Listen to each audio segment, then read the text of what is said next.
বন্ধুরা, আমরা এখন এসেছি একটি বিস্তীর্ণ আলু ক্ষেতের আলু লাগানো হচ্ছে সেই মাঠে।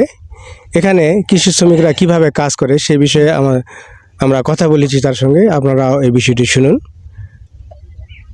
আপনার নাম কি? বাবলু। আপনি এখানে কি করছেন? এই আলু লাগাচ্ছি। আলু কিভাবে? আপনি কি নিজের জমিতে লাগাচ্ছেন?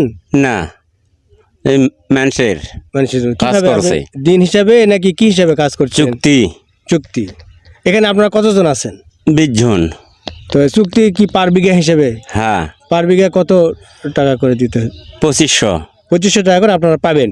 পার বিঘায়। তো এর মধ্যে কি কি কাজ করতে হবে আপনাদের?